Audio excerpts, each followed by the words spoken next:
Hey guys, in this video we're going to talk about the vocals, so let's get straight into it. There's lots to talk about.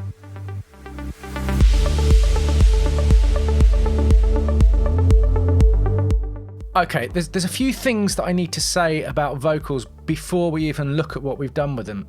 And the first thing is, whenever you look on audio production forums or Facebook groups, the question that's always asked is, how do you process vocals? How can I do this to make my vocals sound like that?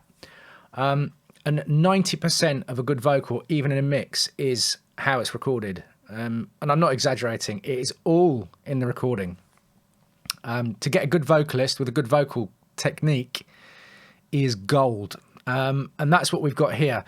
Now, to give you an idea of how this track came about, I originally sent Sonic Academy's own Phil Johnson, I sent him this.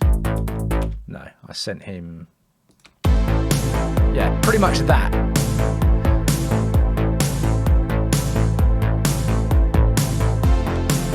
So I sent him that rough idea of the kind of sound I wanted for the track. No mixing, it was just really raw. And he laid down a vocal line. Phil can sing. He laid down a rough idea, got the lyrics done, got the melody worked out. And then we sent it off, or he sent it off to a vocalist that he knows called Craig Phillips, I think. Let me check. I lied. Clark Phillips. Sorry, Clark. Now, I've tried to get in touch with Clark on social media to find out what the signal chain was that he's used, just so you can get a rough idea. But I would imagine, I mean, this is a guy working out of a home studio. It's not going to be anything massively expensive.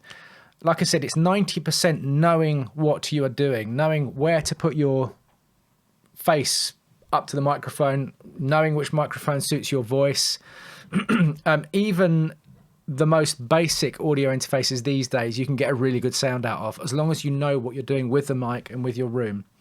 And he's provided a fantastic set of vocals here. Now, there's a double-edged sword to this. First of all, the vocals he's provided are so good that I've had to do almost nothing to them. So there's certain things I can't show you. I can't show you de-essing, I can't show you the editing, I can't show you lining them up. He's even had them leveled and panned for me. So what I will say is, if we have a listen to the vocals, they are produced and exported in such a way that I'm able to process them in a group, which is unusual. I've not had to do anything, and I was looking for things to do, believe me. I've not had to do anything to the vocals individually. So just having listened to the main vocals, he sent me, we've got main vocals 1 and 2, which are on channels 14 and 15, vocal harmonies 1 and 2, and then we've got the chorus double. So whenever you record vocals, it's a good idea to record 2 or more versions of exactly the same line, because it thickens the vocals. It's almost like adding a chorus to it. That's not to say you won't add more chorus later on, but if we have a listen to this. These are only bones, that's what they say. Nobody needed here anyway. So this will give you an idea of a really good home recording vocal. Now, you might be able to hear the in the background. That's completely normal. You'll get that in almost every vocal track ever produced. It's not worth dipping it out because it doesn't come through in a mix anyway, and it's completely smothered because what he's listening to is what I've sent him. So he's listening to the render that I sent Phil and singing over that. It's completely normal to hear the spill from the headphones. So a vocalist will sit in a booth or in a room, they'll have the headphones on, and they're listening to something while singing. Now, are these my open back or closed back? Yeah, these are my open back headphones. So these will be particularly loud. Vocalists tend to use closed back, but even still, they tend to have it at the volume where you can hear the spillover. So that's worth noting. If somebody sends you a vocal and you can hear that, don't go, oh, what's this? It's completely normal. But what was I saying? Yeah, so this is the... These are only bones, that's what they say. So that's one vocal take. Now, this is a completely separate take he's done. These are only bones, that's what they say. So it really helps thicken the vocal up. And then we come on to the harmonies. So he's also provided harmonies for the vocal all the way through. Not in the first pass through. In the second half of the verse, that's when the harmonies come in.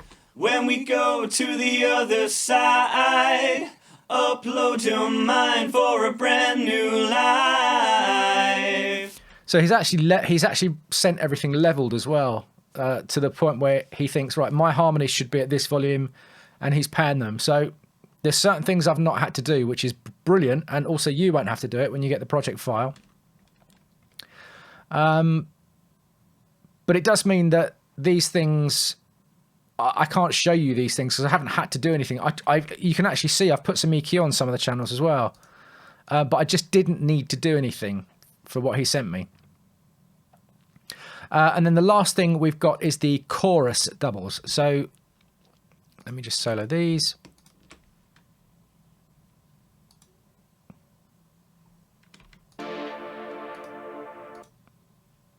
And you go all the way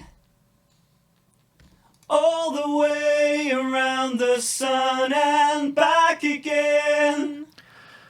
So we've actually got 4 takes going on now, and it sounds really big, really spacious. Do you know what I mean? So if we take these off, it still sounds good.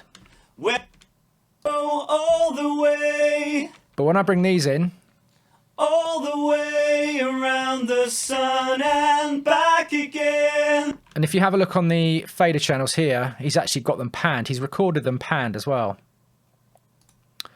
So thank you, Clark. Outstanding. Outstanding.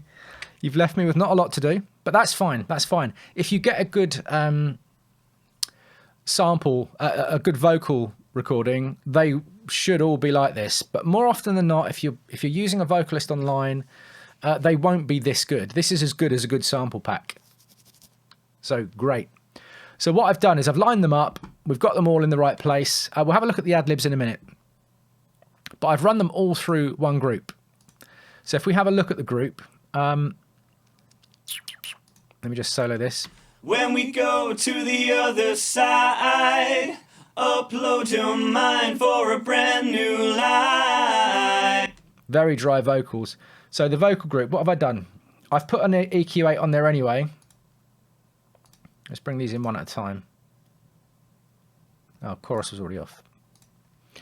So I have high passed it around 160. When we go to the other side, upload your mind for... I mean, there's nothing there, but it's housekeeping, right?